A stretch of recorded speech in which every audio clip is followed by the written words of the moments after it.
Om Shanti. Welcome, Dr. Aruna Patki. Welcome to Anubhuti Zoom.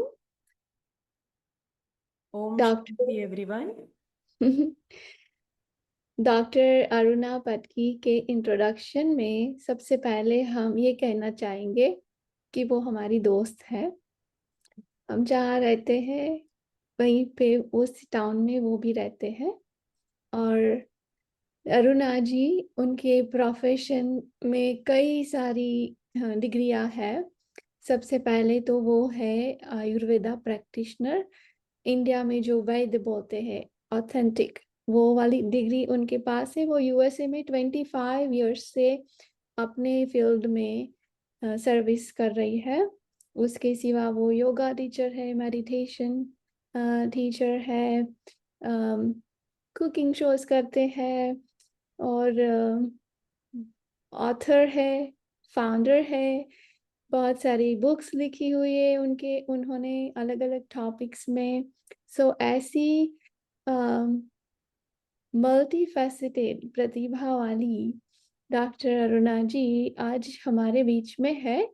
वो हमें guide करेगी क्योंकि हम बहुत सारी माताएं बहनें हैं हमारे क्लास में, और किसी न किसी विमेन के chemistry oriented, physical anatomical problems कुछ न कुछ शरीर में होता रहता है। तो उनके लिए आयुर्वेदा क्या कहता है और आयुर्वेदा से हम कैसे माइंड बॉडी एंड सोल तीनों लेवल पे स्वस्थ हो सकते हैं, उनका गाइडेंस देने के लिए आप आए हैं। तो welcome Aruna ji, floor is yours, take away. Thank you, Neeraj ji. Namaste everyone. Om Shanti to all of you. मुझे आज बहुत खुशी है कि मैं आप सबके बीच में हूँ और आप सबके सामने हूँ। तो इस बात का सबसे बड़ा आनंद मुझे है आज कि मैं हम सबके लिए कुछ करना चाहती हूँ और वो मैं आज कर सक रही हूँ।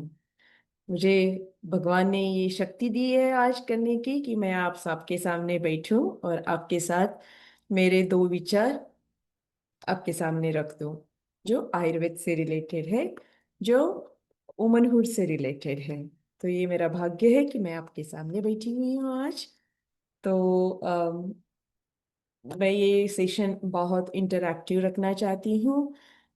इसमें दो तीन ये रहेंगे पॉइंट्स जो मैं आपके साथ at the beginning of the lecture open करना चाहती हूँ कि आप सभी आपका वीडियो ऑन कर दीजिए।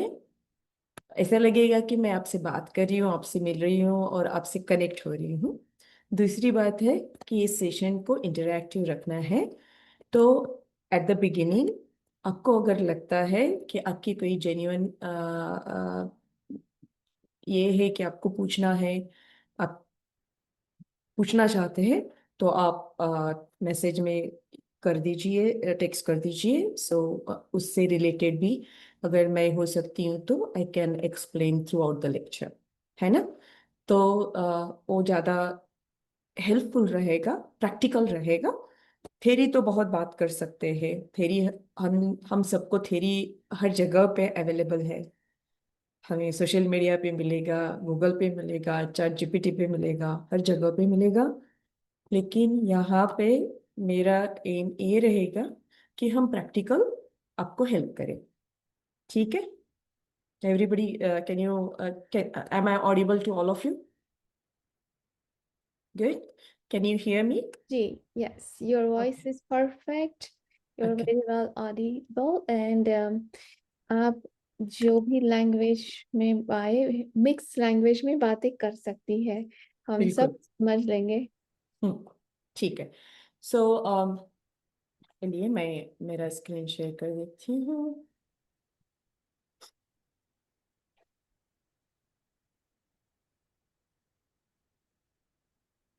ठीक है।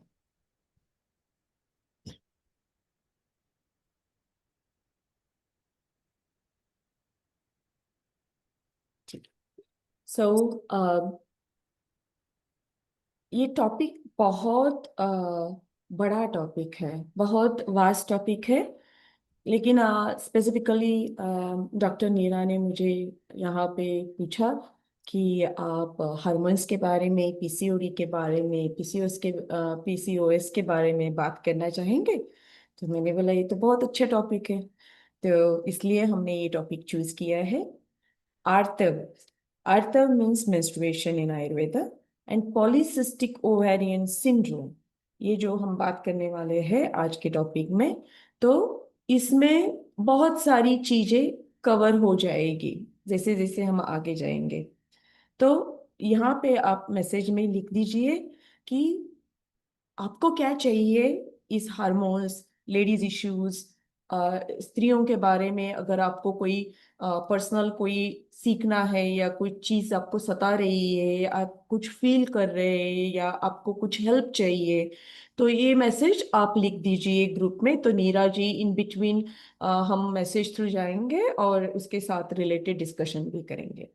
ठीक है माता जी, सब माता जियों को मेरा प्रणाम। फिर से मैं चालू करती हूँ मेरा टॉपिक। पहले सबसे पहले मैं मेरे गुरु को याद करना चाहती हूँ। दिस इज अ मंत्र श्लोक for my Guru ji, my Guru who has taught me the practical approach of Ayurveda. गुरुर्ब्रह्मा गुरुर्विष्णु गुरुर्देवो महेश्वरा, गुरु साक्षात् परब्रह्म, तस्मै श्री गुरुवे नमः। ओम शांति शांति शांति। हमारे आयुर्वेद के भगवान, जिनको हम धन्वंतरी कहते हैं, धन्वंतरी जी को मैं उनकी तरफ से भी उनकी ब्लेसिंग्स लेना चाहूंगी इस लेक्चर के लिए। उनका श्लोक, उनका मंत्र, ये बहुत सब चीजों को हरण करने वाला है। जो हेल्थ से रिलेटेड मंत्र बोलते हैं इसको। नमामि धन्वन्तरि आदिदेवो, सुरासुरैर्वन्दितपादपद्मो,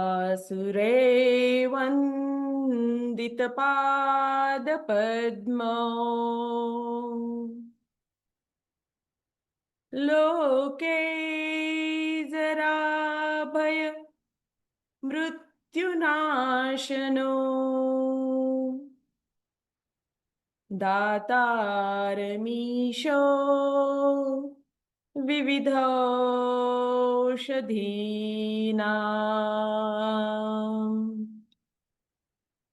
शङ्खं चक्रं जलौकाम् दधतं मृतघटम्, चारुदौर्भिश्चतुर्भिः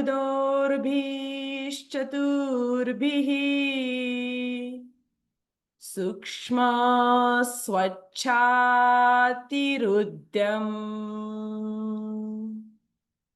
शुकपरिविलसन मौलिम्,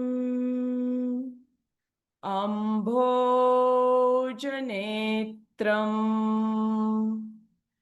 कालाम्भोजोज्ज्वलाङ्गम्,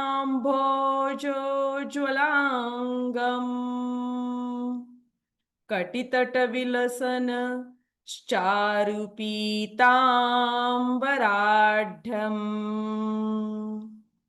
वन्दे धन्वन्तरिं त्वम्, निखिलगदवद प्रौढदावाग्निनीलम्,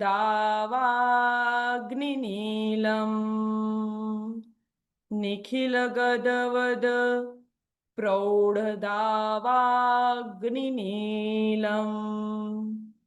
निखिलगदवद प्रौढदावाग्निनीलम्।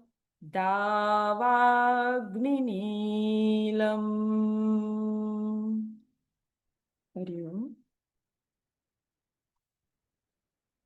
सो आज हम जो फेमिनाइन एनर्जी के बारे में, वुमेन्स के बारे में बात करना चाहते हैं। इसमें सबसे बड़ा एक चीज हमें समझनी है कि हम नारी में ऐसी क्या चीज अलग है जिससे हमारे सब ट्रांजिशंस बॉडी के अंदर अलग तरीके से हो जाते हैं। तो हम बात कर रहे हैं एक ऑर्गन, स्पेसिफिक ऑर्गन, यूट्रस, है ना, गर्भाशय बोलते हैं उसको। एंड गर्भाशय के साथ उसका आगे वाला एंड उसके पीछे वाले, ये सब जो लोकेशन वाइज जो ऑर्गन्स उस एरिया में रखे हुए हैं बॉडी के अंदर, उन सब के बारे में हमें इसमें बात करनी है। तो आज का टॉपिक है PCOD. Infertility is another topic which also comes under this, but we'll talk about it later on if there is a requirement. Otherwise, we'll just talk about the female body. ये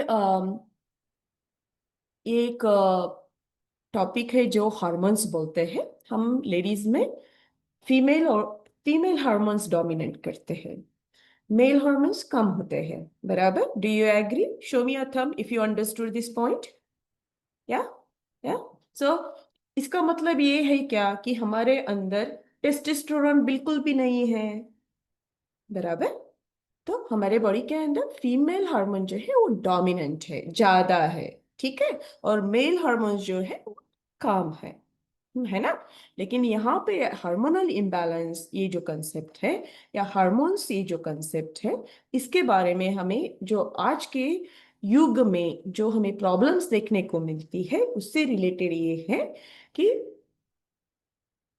इस male hormone अगर बढ़ जाता है body के अंदर तो हमें क्या फील होता है, हम कैसे फील करते हैं, हमें क्या क्या तकलीफें हो सकती है, right?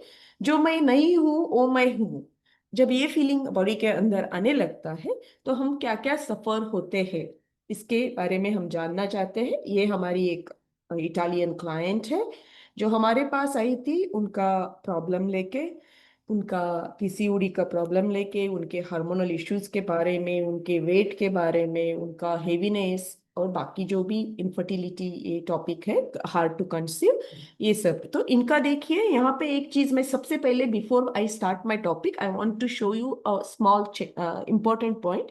Do you see this testosterone level dropped? Show me a thumb if you see it. Right? Perfect. So if you see this, this is something what is the magic of Ayurveda. To understand Ayurveda and the wholeness approach of Ayurveda, the wholesome approach of Ayurveda, you have to understand this, how it helped to a person who is an Italian origin. Okay. So the person came few years back with her all the hormonal issues, and here is the result, what she has done, checked afterwards, after the Panchakarma, after the Ayurveda, after the food intake changes, diet changes, and all the changes what is required in the process of the Ayurvedic science. Okay, so here is her beautiful testimonial. I think this will be available in your recordings. I believe Neeraji is recording this lecture, so you can read about this, but this is like a practicality of Ayurveda, how it can help and improve somebody's health condition, not only on the physical level of the body, but beyond that. And do you all agree with it? Beyond the physical approach? Perfect. All right. Here is a male person suffering, not so the way females suffer with the hormonal issues, does the male also suffer with the hormonal issues? So this is another testimonial from our client where Ayurveda helped the person to balance his hormonal challenges. Okay, all right. Here I would like you to all hear this so that we can go forward. What is Ayurveda? My journey with PCOS began around puberty. Can you hear this, what she's saying? Yes. Perfect. All right. Around 13 or 14, when I started to notice hair growth on my chin, and my neck that was unusual from those around me. Being that age, I was too embarrassed to speak up about it and would just either shave it or nair it off, which is just terrible for my skin in hindsight. And it was one of those things where until I became my own advocate in my 20s, I went to doctors and tried to get diagnosed as I researched and saw the signs of what this would likely be linked to. I had to get blood tests done several times and was turned away by my gynecologist, who just dismissed my hair as me being Italian and having light skin, and saying that, well, I had no cysts on my ovaries, so everything was fine. I finally found an endocrinologist who was amazing in my early 20s, who was able to diagnose me with blood tests and who was able to really say, okay, here's what you're working with, here's what you have. However, the one thing that they gave me to treat it was metformin, as well as telling me to follow a low carb or keto diet. As those, if anyone's been on those types of diets before, they do give you results, but it's not sustainable for the lifestyle I want to live. So I failed on the keto diet eventually. I lost weight, I gained weight, I yo-yoed, and metformin made me so sick that I was not able to stay on it. I tried a number of different ways to stay on it, read different tips and tricks, and was just never able to keep things down. So I gave up on that and just tried to start to figure out things on my own. Fast forward a few years, and I've discovered Ayurvedic medicine and Medaruna, and she really kind of opened my eyes to how PCOS isn't just the numbers, it isn't just your testosterone levels, it's things that manifest in many ways within your body. So it's been quite a journey for the last year as I understood the Ayurvedic teachings and the ways of mixing foods and the type of dosha I was. Within this, I was also able to bring my boyfriend in. So while he doesn't necessarily follow Ayurvedic eating or teachings completely, he was here to support me. I became vegetarian, which was a huge change as someone who's eaten meat my whole life. My boyfriend as well is Puerto Rican, grew up on pork and different meats and stews. And he also decided to join this journey with me. He saw how much energy I had, that my weight was changing, and that just my mental health was different. So he is also, even though he's a muscular, tall person and has to do a lot of physical work, he's also been following a vegetarian teaching. I'd say that the support I've had from both Aruna in the teachings, in understanding it and really applying it, has made such a difference to my life. And then also having a partner in my life who has transformed not just physically, but I think also mentally in this journey, as he's taken away the things that have blocked his flows. He's started to do more self-care and things of that nature. We're both seeing a transformation in our lives. It's goes beyond the physical. It's the mental, the physical, the getting, him losing 30 pounds and getting off blood pressure, me losing 30 pounds and not being on any medication, my numbers dropping, my testosterone dropping from 50 points to 30. And I'm still working on things. We're looking to conceive, and that's something we're going to be working on next to make sure that our bodies are in optimal shape for that. So PCOS has really been a journey, and I've really made the most progress in it in the last year of my life versus the number of years I spent chasing medicines and diets that weren't going to work. This is really a journey that takes in everything from food, mental, lifestyle, and just general happiness.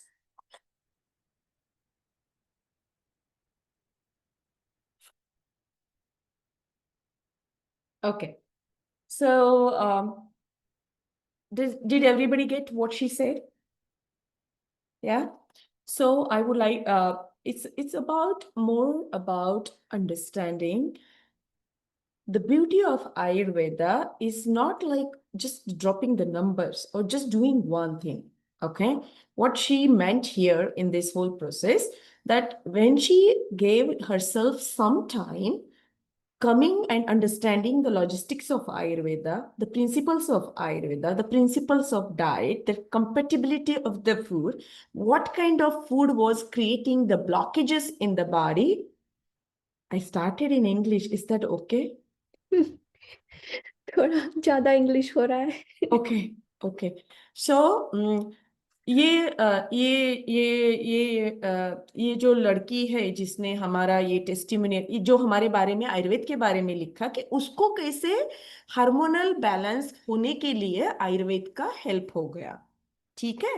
तो उसने क्या बोला कि जैसे हम आयुर्वेद का routine, दिनचर्या, रात्रिचर्या, ऋतुचर्या, जो सीजन होता है काल के हिसाब से, खाने में से चेंजेस, रूटीन डेली रिचुअल जो हम daily one after the other एक के बाद एक चीजें करते हैं सुबह से लेके रात को सोने तक, उसमें उसने जो जो चेंजेस किए उसकी वजह से उसको कितना हेल्प हुआ वो उसने अब तक बताया। इतना समझ में आया सबको? ठीक है। जी। ओके। हाँ जी। ये तो सबको पता है। मुझे लगता है ये मंत्र, ये सूत्र बोलने की मुझे जरूरत नहीं है। Is this something you all know this सूत्र?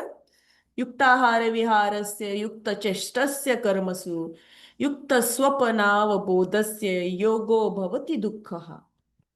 आयुर्वेद का एक गोल है। आयुर्वेद आपको दुख से बाहर निकालना चाहता है। योग आयुर्वेद जो भी हम प्रैक्टिसेस करते हैं इससे हमें दुख को पीछे छोड़ना है। अटैचमेंट को, दुख जो भी कुछ रीजंस है हमारे दुख के उसको पीछे छोड़ के हमें हमारे जर्नी में स्पिरिचुअलिटी में हमारी उन्नति करनी है। इसके लिए आयुर्वेद लिखा गया है। इतना मैं यहाँ तक बोल सकती हूँ। आई होप सबको ये समझ में आया होगा। ठीक है। आयुर्वेद क्यों लिखा गया है? शायद मुझे ऐसे लगता है कि उनको हमारी बहुत चिंता थी कि आगे ऐसे ऐसे कुछ ना कुछ आने वाला है, कलयुग में ऐसा रहेगा, कलयुग में ये होगा वो होगा। शायद उनकी दिव्य दृष्टि में उन्होंने हमें देख ही भी लिया होगा। गॉड नोज, है ना? परमात्मा की बात हम नहीं जान सकते। चलिए नेक्स्ट स्लाइड पे चलते हैं। ये हमारे हार्मोनल इम्बैलेंसेस है जो वो लड़की बोली उस वीडियो में, जो अपना उसने जो बताया, ये बहुत सारी चीजें उसके अंदर थी। यही उसने इंग्लिश में हमें बताया उस वीडियो में कि देखिए आप उस उनका फेस देखिए, उनका नेक का कलर देखिए, उनके बाल देखिए, है ना? तो ये हमारे हम लेडीज को बाल नहीं होते, दाढ़ी नहीं होती, निशा नहीं होते, बराबर। लेकिन यहाँ पे ऐसे जब हार्मोनल चेंजेस आने लगते हैं बॉडी के अंदर, हमारी जो सिस्टम से जो हार्मोन्स को सपोर्ट करने वाली होती है, जो हमारे दोष होते हैं बॉडी के अंदर, जो उस हार्मोनल इम्बैलेंस लेके आते हैं, उसकी वजह से ऐसी चीजें हमें इस बॉडी के अंदर देखने को मिलती है। बराबर? Wave your hand if you understood this point. Perfect. Alright. तो इसमें यहां तक किसी को कोई क्वेश्चन है? आप लिख लीजिए आपके क्वेश्चंस। आप जैसे नीरा जी आपका अनम्यूट कर देंगे, आप you can ask at the time, तब आप मुझे पूछ सकते हैं। ठीक है। क्वेश्चन ये काया है अभी लेना है, वो थोड़ा डिफरेंट टॉपिक है। हाँ बताइए, कोई बात नहीं। ये जानना चाहते हैं कि how to balance hormones for hyperthyroidism and high blood pressure। उसकी वजह से उनको ब्लरी विजन होता है और हेयर फॉल हो रहा है। हाँ, ये सब आएगा आगे। हम्म। ठीक है ना? Good one, good question. ये हम बातें करेंगे, यही आएगी आगे वाली स्लाइड्स में। ओके। ओके। ठीक है। तो ये देखिए इनके बाल कैसे झड़ रहे हैं, बराबर। ये देखिए इनकी दाढ़ी कैसी आई हुई है। ये देखिए इनके स्किन का कलर कैसे चेंज हो रहा है। इनके फेस के ऊपर कितनी सारी एक्नीज आई हुई है। और वो एक्ने का स्टाइल देखिए, किस प्रकार की वो एक्नी है। Is that a normal acne? No. Normal acne आएगा जाएगा, लेकिन ये वाला जो एक्नी है जो हार्मोनल इम्बैलेंस में आता है उसका फर्स्ट पिक्चर देखिए आप। ठीक है। फिर आता है हमारा वेट का प्रॉब्लम। हम लेडीज में एक एज के साथ आप ये वाला ग्रुप बहुत अलग ग्रुप है जो आप लोग बहुत कुछ सिंसियरली फॉलो करते हैं, लेकिन जनरल पब्लिक में ये चीज देखने को नहीं मिलती है। तो obesity is one of the major reason. जैसे वेट बहुत फूल जाना, बड़ा हो जाना, वेट बढ़ना, ये चीजें जनरल पब्लिक में बहुत इजीली देखने को मिलती है। दैट इज ऑल्सो पीसीओडी में वो भी देखने को मिलता है हमें हार्मोनल इम्बैलेंस में। ओके। फिर मेंस्ट्रुएशन के प्रॉब्लम्स। मेंस्ट्रुएशन का तो ऐसा हो गया है कि मेरे प्रैक्टिस में मुझे ऐसे लगता है कि हमने एक्सेप्ट कर लिया है। क्या एक्सेप्ट किया है? कि मेंस्ट्रुएशन में पेन होना इज नॉर्मल। आपने कभी फील किया है कि ऐसा हुआ है कि पेन आया है तो आपने सोचा है कि अरे कुछ तो गलत हो रहा है मेरे बॉडी के साथ, या पेन आता है तो आपको नॉर्मल लगता है? क्या फील करते हैं आप मेंस्ट्रुएशन में? जब हम जाते हैं मेंस्ट्रुएशन साइकिल से, तब पेन आना बराबर बात है या गलत बात है? या आप सही कहते हो, हम मान लेते हैं कि ये नॉर्मल है। बराबर। लेकिन हमने एक्सेप्ट कर लिया, झूठ बात को हमने एक्सेप्ट कर लिया। क्या एक्सेप्ट कर लिया? है ना, प्रत्यक्षम अल्पम। जो रियल है वो बहुत छोटा होता है, जो गलत होता है जो उसको हम पकड़ के बैठ जाते हैं, है ना। तो ये चीज ऐसी है जहां पे हमने एक्सेप्ट कर लिया है कि मेंस्ट्रुएशन जो हमारा एक साइकिल, लेडीज लेडीज बॉडी में जो हम जाते हैं उन दिनों से, उन साइकिल से, तो हम क्या फील करते हैं? पेन, क्रैम्प्स, मूड स्विंग्स होना, ये होना वो होना, ये हम सब फील करते हैं। लेकिन कितने लोग सोचते हैं कि ये गलत बात है? हम मान लेते हैं कि मेंस्ट्रुएशन आ रहा है तो पेन आना ही है, ऐसा नॉर्मल हो गया है, लेकिन वो गलत बात है। ठीक है, चलिए अभी जानते हैं। ये तो हो गया एक छोटी सी चीज आपको स्टार्ट करने के लिए, लेकिन आयुर्वेद क्या है ये जानना बहुत जरूरी है। बराबर। आयुर्वेद, ये वर्ड इतना पावरफुल है, जो दो संस्कृत वर्ड से बना हुआ है, रूट वर्ड्स बोलते हैं उसको, मूलाक्षर। तो अयुर एंड वेद, है ना। आप सबको तो वेद पता ही है ना, ऐसा मैं एज्यूम कर रही हूँ। बराबर। तो वे आयुर बोले तो आयुष, हमारी लाइफ, है ना। आयु, आयु बोले तो हमारी जर्नी, जो जन्म से लेके मरने तक का जर्नी, उसको आयुष्य बोलते हैं हम। बराबर। तो आयुर्वेद, वेद बोले तो नॉलेज, नॉलेज बोले तो ज्ञान। तो आयुर्वेद ऐसा है जिसमें आयुष्य का ज्ञान भरा हुआ है। आयुष्य में हमें क्या क्या चाहिए, आयुर्वेद का कैसे उपयोग करके हम हिताहितम सुखम दुखम आयुस्तस्य हिताहितम मानम च तश्च यत्रोक्तम आयुर्वेद स उच्यते। आयुर्वेद क्यों लिखा गया है? ये बताने के लिए लिखा है कि हमारे लिए क्या हितकर है और क्या अहितकर है। इतना समझ में आया? हितकर बोले तो जो हमें बॉडी को हेल्प करने वाला है, अहितकर बोले तो जो हमें सताने वाला है, हमें तकलीफ देने वाला है ना। ऐसा कौन प्रेडिक्ट कर सकता है? ये सिर्फ यही लोग प्रेडिक्ट कर सकते हैं शायद, कि इससे आपको, जैसे आप सब भक्ति योग फॉलो करते हैं, आप मैक्सिमम लोग भक्ति योगा में हैं रिलेटेड, लेकिन हमारे जनरल पब्लिक के लिए तो ये बेसिक समझना ही बहुत डिफिकल्ट हो जाता है कि हमारे लिए क्या हितकर है और क्या अहितकर है। इसको हम से समझ ही नहीं पाते। आप लोगों की ये पढ़ाई बहुत आगे है हम लोगों से, लेकिन हमारे बेसिक जनरल पब्लिक के लिए ये समझ के लेना बहुत जरूरी है कि स्वस्थस्य स्वास्थ्य रक्षणम, कि स्वस्थ व्यक्ति का, स्वस्थ पर्सन का स्वास्थ्य, उसकी हेल्थ हमें मेंटेन करनी है। इसलिए आयुर्वेद लिखा गया है।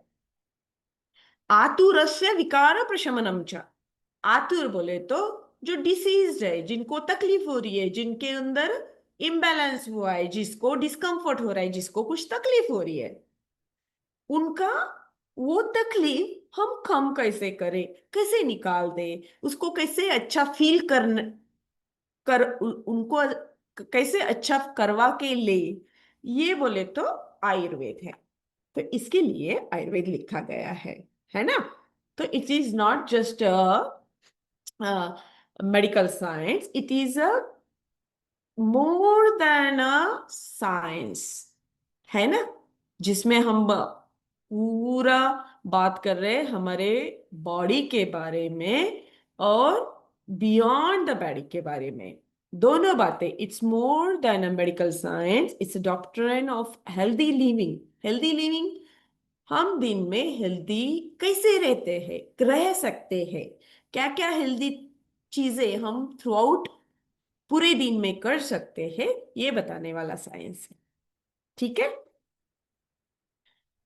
सबसे पहले हमें ये समझ के लेना है, जैसे हम गलत को बराबर मान लेते हैं, लेकिन आयुर्वेद का डेफिनेशन है, आप हेल्दी है बोले तो क्या है आपके अंदर, और आप अनहेल्दी है बोले तो क्या है आपके अंदर। Health is not the absence of the disease in Ayurveda. Health बोले तो आपका पूरे नंबर्स अच्छे हैं, ये हेल्थ नहीं है आयुर्वेद में। बहुत अच्छा नंबर, जैसे आपके ब्लड नंबर अच्छे, शुगर नंबर अच्छे। मैं सिंपल लैंग्वेज में बोल रही हूँ, मुझे ये नहीं पता है कितने लोगों को मेडिकल टर्मिनोलॉजी अगर मैं यूज करूँ तो समझ में आ जाएगा, तो I am going to put it in a very yes. छोटे छोटे सिंपल लैंग्वेज में बताना चाहूंगी कि हेल्थ बोले तो आयुर्वेद के हिसाब से जब हमारे बॉडी के अंदर सब दोष, जो जो दोष बोलते हैं ना, दोष कैसे बने हुए हैं कि जो पांच हमारे महाभूत है, जानते हैं आप पांच महाभूत, तो वो पांच महाभूत हमारे अंदर आके वात पित्त कफ के रूप में बैठे हुए हैं, ऐसे समझ लीजिए। ठीक है, अग्नि समाग्निश्च, हमारे जितने पंच महाभूत है, ये हमारे सप्त धातु है, पता नहीं आपको दिखता है या नहीं। ठीक है, सप्त धातु होते हैं, उन वो सप्त धातु, वो पंच महाभूत, ये हो गए 12, 7 एंड 5, 12 हो गए। और हमारे पेट के अंदर वाला अग्नि जिसको हम जठराग्नि बोलते हैं, है ना, जैसे जठराग्नि बोलते हैं, तो ये 13 अग्नि हो गए, समाग्निश्च। और ये 13 अग्नि अच्छे होने चाहिए।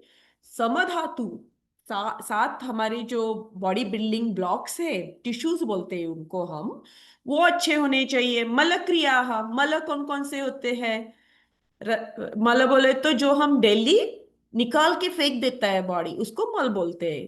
क्या कोई बोल सकता है ये मल क्या है बॉडी के अंदर? हमारी जो रोज की potty, PP and sweating, sweat, sweat, ठीक है ना, तो ये हमारे मल है बॉडी के, जो गार्बेज है बॉडी का, जो हम डेली निकाल के फेंकना है, हमारी बॉडी को उसको निकाल के निकालना है। ठीक है, आए सब साथ में हो मेरे यहाँ तक? ठीक है, तो ये कफ पित्त वात है ना, ये सप्त धातु यानी कि रस रक्त मांस मेद अस्थि मज्जा शुक्र रस, है ना, तो ये सप्त धातु हो गए। ये हमारे 3 मल मूत्र हो गए, फीसिस, यूरिन एंड स्वेट। ठीक है, चलिए, तो ये हमारा जो यूनिकनेस ऑफ आयुर्वेदा है, क्या यूनिक है आयुर्वेद में, तो it is a science where it is going to think about the root cause of your challenge, जो जड़ जड़ समझना चाहता है आपकी प्रॉब्लम का, ये आयुर्वेद का यूनिकनेस है। आयुर्वेद जानना चाहता है कि आपका, आप पंचमहाभूत में से किससे डोमिनेंट हो, वो जानना चाहता है आयुर्वेद आपके बारे में। आपके अंदर क्या ज्यादा एयर है, या ज्यादा वाटर है, या ज्यादा फायर है, आपका नेचर कैसा है, वो जानना चाहता है। ये आयुर्वेद की ब्यूटी है। आयुर्वेद सबको सेम नहीं मानता। आयुर्वेद बोलता है आपके बॉडी के अंदर ये पंचमहाभूत से कोई ज्यादा है कोई कम है, उसको हम प्रकृति बोलते हैं। ठीक है, आयुर्वेद के गोल तो बहुत है, लेकिन हमारा मैंने ऑलरेडी बताया है गोल क्या है, कि स्वस्थ से स्वास्थ्य, अच्छे को अच्छा रखो, और अगर कोई बीमार हुआ है तो उसको अच्छा करो, सिंपल लैंग्वेज में ये हो गया उसका अर्थ। और क्वालिटी ऑफ लाइफ, अभी बताइए क्वालिटी ऑफ लाइफ हमारे जनरेशन में, हम जिस जनरेशन से जा रहे हैं, अभी बताए हमारे टीनेजर्स का क्वालिटी ऑफ लाइफ क्या है, हमारे बच्चों का क्वालिटी ऑफ लाइफ क्या है। आप सब यहाँ पे डिफरेंट ग्रुप है, लेकिन एक जनरल पब्लिक का मैं बता रही हूँ कि ये जो क्वालिटी ऑफ लाइफ हो गया है, बहुत कम कम अच्छा क्वालिटी का लाइफ मिल रहा है। बराबर, समझ में आया कि जैसे क्वालिटी क्वालिटी कम हो रही है, क्वांटिटी ज्यादा हो रही है। ठीक है, ये पॉइंट समझ में आया? ठीक है, एंड इंक्रीज आयुर्वेद हेल्प करता है आपको आपके बॉडी के अंदर सुख शांति लाना, रोग ना होए, इसलिए वैदिक स्वमत्व बढ़ाना यानी कि हमारी इम्यूनिटी को बढ़ाना, ये आयुर्वेद के गोल है। ठीक है। आयुर्वेद और मॉडर्न मेडिसिन में बहुत डिफरेंस है, जो हम सब जानते हैं। आयुर्वेद क्या क्या कवर करता है, आयुर्वेद में हमें क्या क्या समझ के लेना है, आयुर्वेद कैसा सोचता है। तो किसी को हमें अच्छा करने के लिए, किसी को हमें हेल्प करने के लिए हम एक चीज नहीं कर सकते आयुर्वेद में। ऐसा हो जाता है क्या कि हमने सिर्फ योगा कर ली और मेरा बॉडी पूरा 100% अच्छा हो गया, मुझे इमोशन से भी छुटकारा मिल गया, मेरा मेरी उदासीनता, मेरा नैराश्य, मेरा शोक, मेरे मन के जो विकार है, वो सिर्फ योगा से चले जाएंगे क्या? ठीक है, मैंने सिर्फ योगा कर लिया, खाने में कोई चेंजेस नहीं किए, बराबर। तो खाने में चेंजेस नहीं किए, कोई एक चीज करके हम पूरा wholeness of concept of body लेके नहीं आ सकते। इतना ही मुझे इस स्लाइड से आपको बताना है। हमें हर चीज करनी है ना। जैसे आ, जैसे हमें खाने के बारे में सोचना है, खाना मैं बराबर मेरी प्रकृति के हिसाब से, मेरा जो जेनेटिक कोड है प्रकृति का, मेरे एंसेस्ट्रल जो मेरे अंदर आया हुआ है, मेरे माता से, मेरे नानी से, मेरे पर नानी से, जो भी हमारे 4-5 जनरेशन्स पीछे, जनरेशन्स हमारे पूर्वज जो है, उनसे हमें जो आया हुआ है, उसमें से उसके हिसाब से हमारा जो बॉडी का कोड बना हुआ है ना, कोडिंग सबको पता है। तो ये बॉडी का जो कोड है, उसके हिसाब से हम डाइट खा रहे हैं या स्पाइसेस हम बॉडी के अंदर अच्छी तरह से उस खाने के अंदर डाल रहे हैं या नहीं डाल रहे हैं अच्छी। अगर मुझे कोई तकलीफ है तो उसको हम बराबर उस प्रॉब्लम के हिसाब से हर्ब ले रहे हैं कि नहीं ले रहे हैं।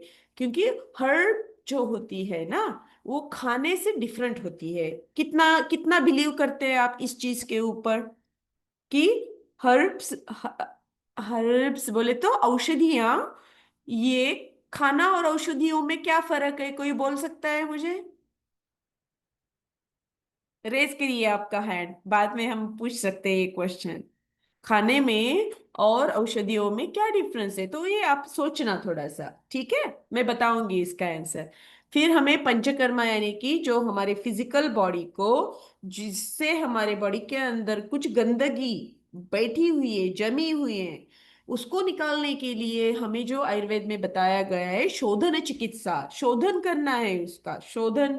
जैसे दसरा दिवाली आए तो हम घर का क्लीनिंग कर देते हैं, एग्री। तो वैसे बॉडी का भी क्लीनिंग होना जरूरी है। जैसे दसरा आया, दिवाली आया, और कौन से फेस्टिवल होते हैं हम जो फॉलो करते हैं ब्रह्म कुमारीज में। तो अगर वो जैसे सीजन आता है तो हम कुछ अलग बातें करते हैं, बराबर। उसी हिसाब से आयुर्वेद में भी एक पंचकर्मा का कंसेप्ट होता है, जिसमें हम गंदगी निकालना चाहते हैं, आपके फिजिकल बॉडी की गंदगी। सिर्फ उतना निकाल के काम हो जाएगा क्या? हमारे मेंटल बॉडी की भी गंदगी निकालनी उतनी ही जरूरी है जितनी हमारी फिजिकल बॉडी की गंदगी निकालना जरूरी है। आप सब बिलीव कर इस पे यकीन करते हैं, ऐसा मैं एज्यूम करती हूँ। ठीक है। फिर ये तो ब्रीदिंग एक्सरसाइज तो मुझे बोलने की जरूरत नहीं है, आप सब ये बहुत सारी प्रैक्टिसेस आप करते हैं। मसाज मैं बोलना चाहूंगी इसके बारे में। जैसे अलग अलग स्टेजेस से जाते हैं, तो अगर कोई माता जी आफ्टर मेनोपॉज है, तो एक अलग सा रूटीन होना चाहिए। अगर कोई जस्ट स्टार्टेड मेंस्ट्रुअल साइकिल, तो एक अलग सा रूटीन होना चाहिए। हम कोई कोई प्रेग्नेंट है तो एक अलग सा रूटीन होना चाहिए। तो उसको बोलते हैं आयुर्वेद में परिचर्या। चर्या बोले तो हमें करना है एवरी डे, है ना। और परिचर्या बोले तो जब हम थाउजेंड्स ऑफ लेडीज साथ में कर रहे हैं, जैसे जो भी कोई प्रेग्नेंट लेडी है वो उसको फॉलो कर रही है, तो उसको बोलते हैं गर्भिणी परिचर्या, है ना। जो मेंस्ट्रुएशन से जा रही है, जो रजस वाला है, जो साइकिल में से जा रही है, तो उसके लिए जो परिचर्या बता के रखी हुई है, जो हम सबको फॉलो करनी चाहिए, उसको बोलते हैं रजस वाला परिचर्या। ठीक है, बच्चे बच्चे पैदा हो गए, डिलीवरीज हो गई, उसके बाद भी हमें एक अलग सा रूटीन रखना है, अलग सी केयर करनी है, अलग सा लाइफस्टाइल रखना है। उसको बोलते हैं सूती का परिचर्या। परिचर्या यानी कि रिचुअल, ऐसा समझ लीजिए आप। तो रिचुअल हमें फॉलो करने हैं, हर कोई चीज का रिचुअल हमारे आयुर्वेद में ठूस ठूस के भरा हुआ है। हमें उसको समझ के लेना है और फॉलो करना है, हमारे लिए, खुद के लिए, या हमारे नेक्स्ट जनरेशन के लिए। फिर आता है ये सब जब साथ में होता है, तब हम आयुर्वेद को समझ रहे हैं, जो हमें over the period of time दुख से निकालने वाला है। दुख से जब आपका दुख निकल जाएगा तो आपका पूरा ध्यान आप आपकी स्पिरिचुअल ग्रोथ के लिए लेके जा सकते हैं। बॉडी के अंदर बहुत सारे दुख है, और मैं चाहती हूँ, मैं बैठना चाहती हूँ, मैं प्रैक्टिस करना चाहती हूँ, मैं भक्ति में लीन होना चाहती हूँ, मुझे ये करना है, मुझे भगवान जी का ये करना है, लेकिन मेरे अंदर इतना पेन भर भर के है। तो मैं वो जस्टिस, मैं न्याय कर पाऊंगी कि मैं ये जो अचीव करना चाहती हूँ मेरे अध्यात्म के बारे में, मेरी आध्यात्मिक उन्नति के बारे में, तो वो मुझसे हो पाएगा? ये हम सबको सोचना है। ठीक है, यहाँ तक सब everybody good? Show me your fingers, thumbs up. Okay, perfect. देखिए, ये परिचर्या चर्या की जो हमने बातें की ना, जो हमारे वेदों में हजारों साल पहले लिख के रखा हुआ है ना? तो इसी को हम जब मॉडर्न के एस्पेक्ट से देखते हैं, तो इसको बायोलॉजिकल क्लॉक बोलते हैं, कि हमें सुबह में क्या करना है, दोपहर में क्या करना है, शाम को क्या करना है, और रात को सोते समय क्या करना है। जब हम ये फॉलो करते हैं, जो हमें सिंपली बताता है ये करने से क्या हो जाएगा, तो हमारा बॉडी का जो अलर्टनेस है वो अच्छा रहेगा, है ना? हमारा जो ब्लड प्रेशर है, जो हमारे हार्मोन का जो रिलीज है, हमारे बॉडी के जो प्रेशर्स है, इसको हम कैसे मैनेज कर सकते हैं। अगर हम सिंपल सिंपल परिचर्या फॉलो करते हैं, तो इसका हमारा बायोलॉजिकल क्लॉक के ऊपर बहुत अच्छा इफेक्ट आता है। ये पॉइंट सबको समझ में आया? ये वाला फिगर कुछ बताना चाहता है, इसको आप समझ लीजिए। ठीक है ना? हम्म। देखिए, ये सब हम हैं, है ना? बच्ची, फिर बच्ची से थोड़ी बड़ी, बड़ी से थोड़ी बड़ी, थर्ड में हम हैं, मेनोपॉज की तरफ जा रहे हैं, फोर्थ में हमारा मेनोपॉज हो गया है, बराबर? तो ये हमारे ट्रांजिशन है। एक वुमन के ट्रांजिशन, हर वुमन को एक 4 ट्रांजिशन से जाना होता है। ठीक है? सबसे अच्छी ग्रोथ, ये क्वेश्चन सबके लिए है, आइस ब्रेकर क्वेश्चन। ओके, सबसे अच्छी हमारी ग्रोथ कहाँ पे होती है? आप अनम्यूट कर दीजिए मीरा जी, सबको अनम्यूट कर दीजिए।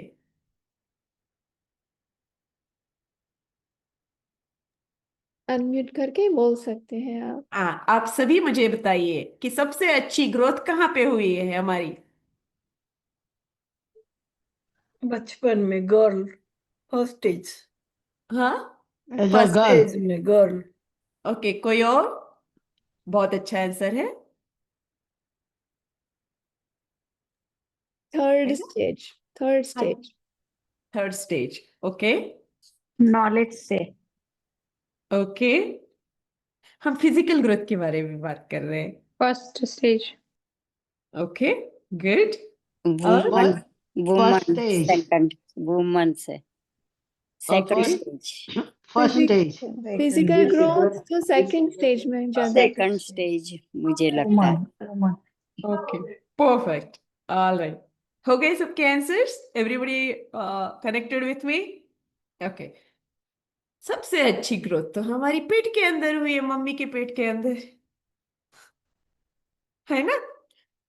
जो एक छोटे से इसमें से सेल बन के हम ग्रो हो रहे, एंड जैसे बाहर आ जाते हैं, बस स्लो ग्रोथ हो जाती है। लेकिन 9 मंथ के अंदर जो हमारी अच्छी ग्रोथ होती है, वो देखने लायक होती है। जैसे हम हर लेडी को प्रेस करते हैं, अगर कोई प्रेग्नेंट लेडी, ओ वाह यू लुक सो ब्यूटीफुल, ओ वाह, जो देखने को बाहर से भी देखने को मिलता है, लेकिन अंदर वो बेबी की जो ग्रोथ होती है ना, that is the best growth of life. फिर उसके बाद हम आ जाते हैं इस धरती के ऊपर। वो अलग सी बात है, आए हैं तो जाना है, दैट इज अनदर बात, बट ठीक है। ठीक है, ये हो गया, क्यों बताना है। ये जो हमारी अंदर की ग्रोथ थी ना, वहां पे हम लेडीज के बॉडी के अंदर जो हमारा ऑर्गन जो बन रहा था, वहां पे हमारे साथ 3 लाख एग्स थे जब हम अंदर थे, है ना। जैसे हम 9 मंथ की तरफ आ गए पेट के अंदर, तो बहुत कम हो गए। फिर जैसे हम पैदा हो गए तो 300 ही बच गए। देखो कहाँ से कहाँ आ गए। सो पहले पहले महीने में से 9 महीने तक ही वो 3 लाख से कितने कम हो गए। फिर हम पैदा होके जब बाहर आए तो हमारा एक साइकिल चालू हो जाता है at the age of depending upon suppose to be 12 to 16, and at one आपके जनरेशन में थोड़ा लेट मेंस्ट्रुअल साइकिल आता था। हम लोग बाहर बैठते थे। मेंस्ट्रुअल साइकिल को शायद यही सब टर्म पता है ना सबको। इसको आयुर्वेद में रजस वाला बोलते हैं, रज आना बोलते हैं। रज बोले तो जो साइकिल होती है हमारी मंथली साइकिल बोलते हैं ना, मासिक पाली, उसको रजस वाला बोलते हैं। ठीक है। तो ये 3 लाख जो हम बीज थे हमारे अंदर, वो हो कि जैसे हम गर्भाशय से बाहर निकले तो 300 तक आ गए। फिर हमारा जैसे चालू हो जाएगा मेंस्ट्रुअल साइकिल, बहुत कम बचेंगे। फिर हमारे जनरेशन में अभी शादियां भी इतनी लेट हो जाती है। फिर बच्चे करने का जो दिमाग के अंदर जो थॉट प्रोसेस आता है वो तो बहुत लेट आता है। तो chances of having that connection, conceiving concept is very different in Ayurveda. So just a thought for all of you. ये थॉट है, किसी को हेल्प हो सकता है तो ठीक है। चलिए नेक्स्ट स्टेज पे चलते हैं। ये हमारा है लोकेशन जहां पे हमारा गर्भाशय होता है। समझ लीजिए जहां पे हमारा गर्भाशय लगा हुआ है बॉडी के अंदर, बराबर, वहां पे एक एक अलग तरीके का ठेवन है। एक अलग तरीके से हमारा गर्भाशय रखा है बॉडी के अंदर। उसके सामने भी कुछ है, उसके पीछे भी कुछ है, अंदर इसको बिठाया है। तो इतना याद रख लीजिए। तो वो हार्मोन्स के लिए कैसे वो ये हो जाता है वो हमें समझना है। ठीक है।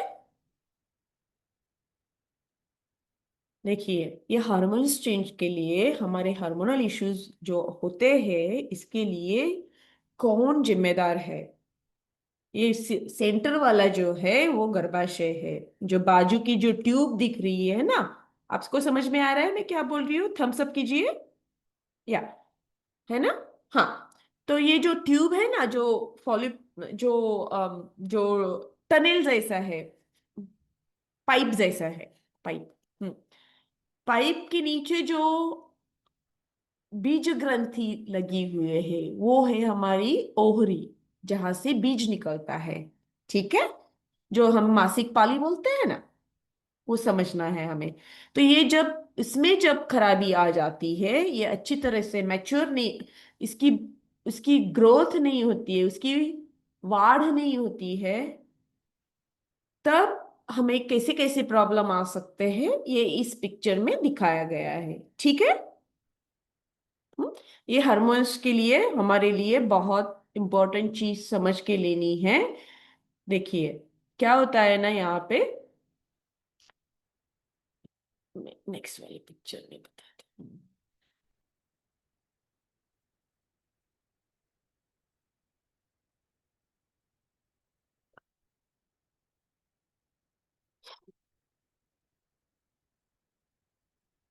यहीं पे रखते हैं। ठीक है। तो ये हमारी नॉर्मल ओवरी, जो जो लेफ्ट हैंड में जो है ना, आपके सामने डा, दाएं हाथ में जो है ना, वो नॉर्मल ओहरी का साइज है ना। और वो ओहरी दिखती कैसी है पता है? हमारा जैसे चंद्रमा है ना, चंद्रमा का जो कलर होता है ना, काइंड ऑफ वैसे उसका कलर अंदर होता है, चंद्रमा जैसी ही होती है वो अंदर। इसलिए क्या बोलते हैं हम लोग कि हमारी साइकिल किससे रिलेटेड है? यस, चंद्र चंद्र शक्ति से रिलेटेड है, उसको बोलते हैं lunar cycle in modern science और वेस्टर्न वर्ल्ड। बट हम क्या बोलते हैं, चंद्र डोमिनेंट होता है, ऐसे बोलते हैं ना। तो ये हमारा लेफ्ट साइड का है। जो राइट साइड का जो ओवरी है ना, वो उसमें गड़बड़ हुई है, नॉर्मल साइज से वो बढ़ गया है, कुछ तो हुआ है।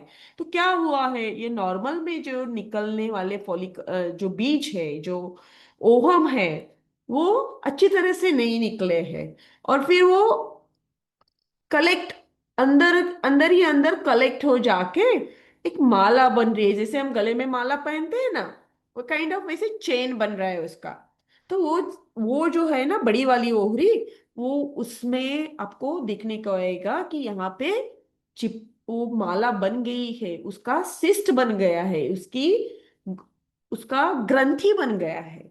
ठीक है, सिस्ट ग्रंथि यानी कि गांठ आ गई है, गांठ आ गई है। ठीक है, तो ये हो जाता है हमारे हार्मोनल इश्यूज के लिए। इसको जैसे हम बोल सकते हैं कि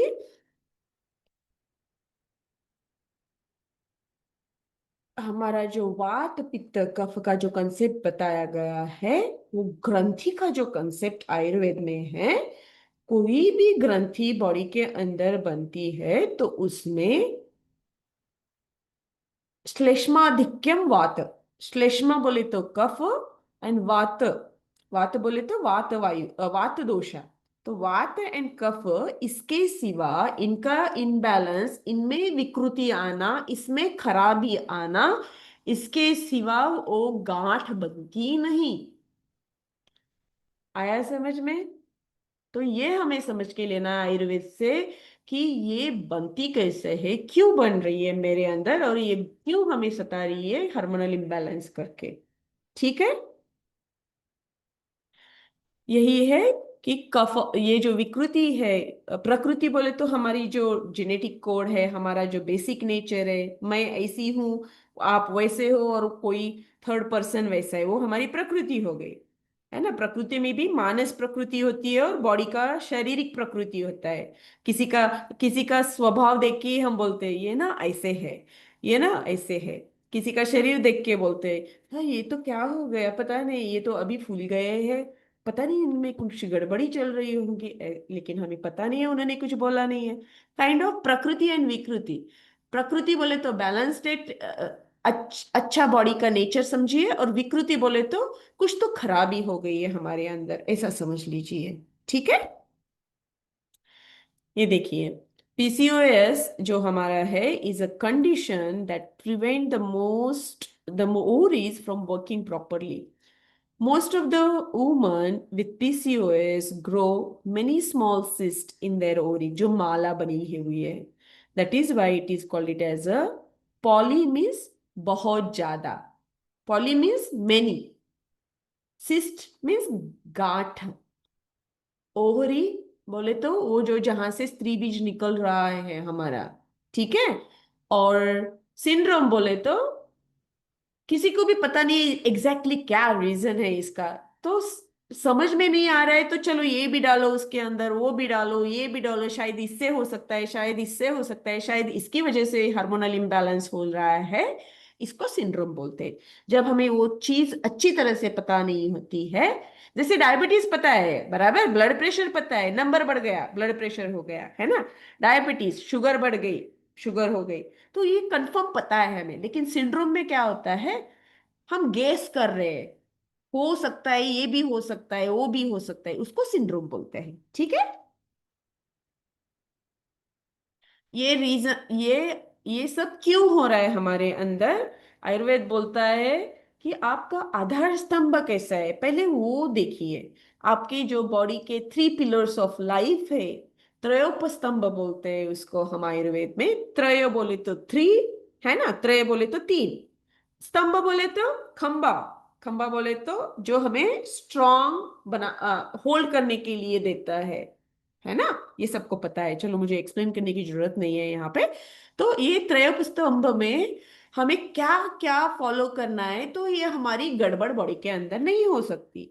हमें ये सब फॉलो करना है। क्या है, हम आहार का सोचते हैं क्या, आहार आप सबको पता है, तो हमारा आहार अच्छा होना चाहिए। कितनी सिंपल बात बता रहा है आयुर्वेद। सेकंड क्या बता रहे हैं? हाँ भाई, तुम्हारी नींद भी अच्छी होनी चाहिए, बराबर, नींद एंड आहार। तीसरा क्या इंपॉर्टेंट है? ब्रह्मचर्य, यानी कि ब्रह्मचर्य बोले तो हम क्या फॉलो कर रहे हैं, हम कितना फॉलो कर रहे हैं, कितनी जरूरत है, ये सब हमें फॉलो करना है। तो हमारा आहार, विहार एंड निद्रा। विहार में हमारा रूटीन, सुबह से लेके दोपहर से लेके शाम से लेके रात तक जो हमारा रूटीन है, उसको हमें विहार में डालना है। ठीक है? तो हमारा आहार, विहार एंड निद्रा, ये तीनों, all these are the three pillars of life, very important to understand in the process of disease formation in Ayurveda. ये जो कोई भी चीज हम करते हैं या ना करते हैं, इसमें सबसे बड़ा कौन कौन भाग लेता होगा हमारे? कौन कौन हमें वो करने नहीं देता? हम करना चाहते हैं लेकिन वो हमें करने नहीं देता। कौन होता है ये हमारे बॉडी के अंदर? ये 1 मिनट के लिए नीरा जी, ये आप अनम्यूट कर दीजिए। ऐसा क्या होता है हमारे बॉडी के अंदर जो हमें करने नहीं देता? एक एक एक चीज मुझे करना है, मेरा दिल बहुत है कि मुझे फॉलो करना है, मुझे रूटीन मेंटेन करना है, मुझे ये करना है वो करना है, लेकिन मुझसे हो नहीं पा रहा है। एक तो होता है हमारा मन, दूसरा होता है हमारी बुद्धि, है ना, जो हमें हमेशा मन हिला के रख देता है। और बुद्धि बोलती है हाँ भाई, मन का ही सच सही लग रहा है मुझे, तो बुद्धि अपना काम करना छोड़ देती है, फिर मन कंट्रोल कर लेता है। तो बड़ा बड़ा छोटे के ऊपर कंट्रोल करना चाहिए, लेकिन यहाँ पे छोटा बड़े के ऊपर कंट्रोल करता है। समझ में आ रहा है मैं क्या बोल रही हूँ? जी है ना? जी, ये बहुत समझते हैं हम। यस। है ना? तो हमारा जो प्रज्ञा अपराध बोलते हैं कि चीज बराबर है लेकिन मुझसे नहीं हो पा रहा है और गलत तरीके से हो रहा है, तो अपराध हो गया। हम अपराध को क्या बोलते हैं? सिन बोलते हैं, है ना? अपराध है, किया है तो भोगना है। तो हमें अपराध करना ही नहीं है, तो भोगने की चांसेस हमें कम करने हैं। That is what it is saying. यही बोल रहा है ये आयुर्वेद, कि हमें मिसयूज नहीं करना है किसी चीज का। हमारे जो सेंस ऑर्गन्स है, हमारे जो इंद्रिय है, इस इन इंद्रियों को हमें अच्छी तरह से अपने साथ रखना है। ठीक है? सो रीजन जो हमारे कॉजिटिव फैक्टर्स है, जिससे हमारी बॉडी, जिससे हमारा शरीर ढलने लगता है, खराब होने लगता है, ये इसके लिए हमारी बुद्धि, हमारे इंद्रिय और हमारा त्रयोपस्तंभ, ये सब ये आहार, विहार, निद्रा, ये सब कारण है उसके खराब करने के, बॉडी के अंदर खराबी लाने के, ये सब कारण है, निमित्त कारण बोलते हैं इसको। ठीक है? धी धृति स्मृति, ये हम सबको अच्छी तरह से यूज करना है। ये कब यूज कर सकते हैं? जब हमारी प्रैक्टिसेस होती है, जब हमारी साधना होती है। साधना करने के लिए हमें साधक बनना पड़ता है, जो हम करते हैं। तो ये धी धुति स्मृति हमें अच्छी तरह से रखनी है। हमारे रूटीन्स अच्छे रखने हैं, आहार विहार लाइफस्टाइल के। हमारी निद्रा अच्छी रखनी है, तो ये जो हार्मोनल इम्बैलेंस का है, इसको हम हल्का हल्का हल्का कम कर सकते हैं, है ना? हमारा जो बॉडी के अंदर असात्म इंद्रियार्थ संयोग, संयोग साथ में, साथ में बोले तो जो मुझे सूट करता है, बराबर। ये पूरन की पोली मुझे बहुत साथ में है, ये आम का रस मुझे बहुत अच्छा लगता है ना? साथ में बोले तो मुझे मेरे दिल को खुश करता है, मेरे मन को, मेरे आत्मा को खुश करने वाला है। असाथ में बोले तो जो मेरे आत्मा को अच्छा नहीं लगता, जो अंदर से बोलते हैं ना, ये मुझे लग रहा था कि मैं गलत कर रही हूँ, गलत खा रही हूँ, गलत किया मैंने, है ना, उसको असाथ में बोलते हैं। जो अच्छा लगता है आत्मा को, वो साथ में है। जो बॉडी को अच्छा लगता है, वो साथ में है। असाथ में बोले तो कुछ गलत दे रहे हैं या कर रहे हैं, उसको असाथ में बोलते हैं। कभी हम बिल्कुल ही नहीं करते, कभी बहुत ज्यादा कर लेते हैं, कभी कभी बिल्कुल जीरो कर देते हैं। तो ये तीनों गलत है। हमें सिर्फ बराबर सम करना है। एक बराबर लेवल में ही करना है, जितना जरूरी है उतना ही करना है। ठीक है, थम्स अप करिए आपको ये अगर पॉइंट समझ में आया होगा तो। साथ में इंद्रियार्थ संयोग का। ठीक है, जाऊं मैं आगे? यस। परफेक्ट। आयुर्वेद में सबसे बड़ी बात है कि हमें अगर डिसीज होता है तो हमें कैसे उसको रिवर्स करना है, हमें कैसे उसको कम करना है ना? तो इसको बोलते हैं पथ्य फॉलो करना है। आयुर्वेद की एक आयुर्वेद का एक सूत्र है, मैं बताऊंगी वो बहुत जल्दी। हमें वो सूत्र समझ के लेंगे तो पथ्ये साथी गतिरनास्ति किम औषध सेवनम। पथ्ये असाथी गतिरनास्ति किम औषध सेवनम। यानी कि अगर मैं पथ्य फॉलो, पथ्य पता है सबको, पथ्य क्या होता है और पथ्य क्या होता है ना? तो रास्ता। बराबर, जिस जो रास्ते पे जाना है वो पथ्य है, जिस पे नहीं जाना है वो अपथ्य है। ठीक है, पथ्य हमें सुख की तरफ लेके जाता है, अपथ्य हमें दुख की तरफ लेके जाता है। पथ्य हमें मन और आत्मा के लिए काम करने को बोलता है, अपथ्य हमें फिजिकल बॉडी के लिए काम करने को बोलता है। इतना एक सिंपल लैंग्वेज में बता रही हूँ, उसमें भी बहुत सारे डिटेल्स होते हैं, लेकिन सिर्फ ये सूत्र समझने के लिए हमें करना है कि अगर मैं पत्ते फॉलो करता हूं तो मुझे औषधियों की जरूरत नहीं है। लेकिन मैं पत्ते फॉलो ही नहीं करता तो औषध क्या करेगा मेरे लिए? आया समझ में? ठीक है।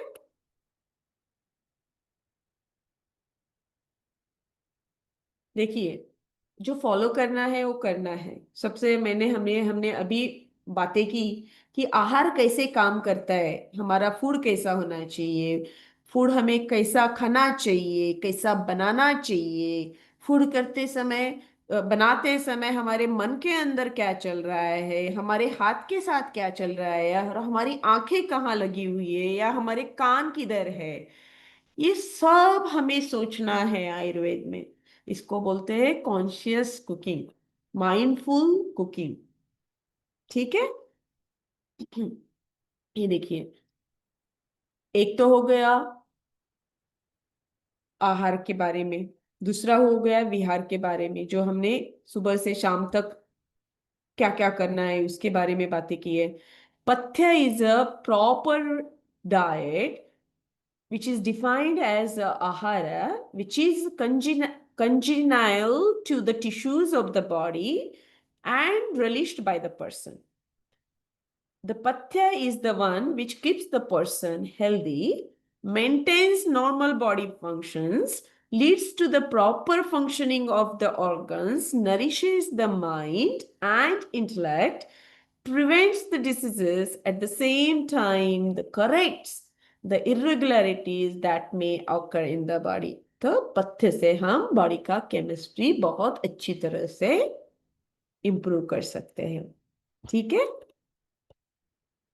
यहाँ पे एक ये है कि जैसे हम आयुर्वेद में फूड को बहुत अन्न से आप बनते हैं, अन्न से आपकी वृत्ति बनती है। आप जैसे खाते हैं वैसा सोचते हैं। ये इसको कितना कितना मानते हैं आप, है ना? अन्नम, अन्न हमारी वृत्ति डिसाइड करता है, हम जैसा कैसा अन्न या जैसा वैसे। अन्न वैसा मन। हाँ ये बराबर। ब्रह्मा यस कुमारी की स्पिरिचुअलिटी में फूड के ऊपर बहुत बहुत इम्पोर्टेंस रखते हैं, यस जैसा आपने बताया। यस। सो आयुर्वेद, शॉपिंग करने के वक्त से हमारी स्थिति तब तक यार। देखिए ये मेरा पिक्चर है, पहला वाला पिक्चर अगर आप देख रहे, मेरे पाँव में कुछ भी नहीं है। ठीक है। दूसरा क्या देख रहे हैं आप उस पिक्चर के अंदर? हाथ में कुछ सब्जियां लगी हुई है, ये कहाँ से आई होगी? Just a thought. ओके। ये ऊपर वाला जो पिक्चर है जिसमें मैं cooking classes, art of Ayurvedic nutrition course सिखा रही हूँ, सिखाती हूँ, इसमें आप देखेंगे तो ये कोविड टाइम में मैंने बहुत लोगों को बहुत अच्छे अच्छे आयुर्वेद के कंसेप्ट इन पर्सन सिखाए। जब लोग डर रहे थे, घबरा रहे थे, तब मैं लोगों को हील कर रही थी मेरे हिसाब से, आयुर्वेद के हिसाब से। तो ये हमारा सेकंड पिक्चर में दिखता है। थर्ड पिक्चर में हम आयुर्वेद के कंसेप्ट्स, अपने जो कंसेप्ट्स है आयुर्वेद के, योग के, गीता के, आप जो फॉलो करते फिलॉसफी उसके, ये सब हम अपने अपने साथ हमारी कम्युनिटी जहाँ पे हम बैठे हुए हैं अभी, हमारी कर्म भूमि जो है अमेरिका, यहाँ पे हम अपने लोगों को अपनी कम्युनिटी में शेयर कर रहे हैं।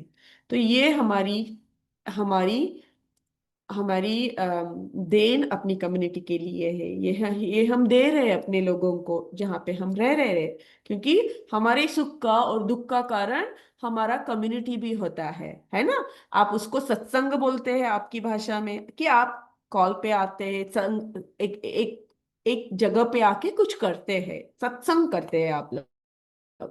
तो ऐसे है हमारे कम्युनिटी में, ये मैं सत्संग करती हूँ थ्रू द नॉलेज ऑफ ज्ञान yoga, karma yoga, bhakti yoga and raj yoga. Whatever is possible depending on the condition of the person, I try to give them back to the community. ये एक सिंपल है जो आहार से रिलेटेड था। ठीक है, तो अभी खाना कैसे खाना है, होलसम खाना खाना है। हम लोग आयुर्वेद में ये जो ये जो एक्सट्रैक्ट्स होते हैं ना, जिसको हम पील्स बोलते हैं, या वो लिक्विड ड्रॉप्स आजकल आने लगे हैं औषधियों के बारे में, या अलग अलग तरीके के सप्लीमेंट्स है ना, सप्लीमेंट्स, अलग अलग तरीके के सप्लीमेंट्स खाते हैं लोग। आयुर्वेद ना उसके पीछे जाके देखता है।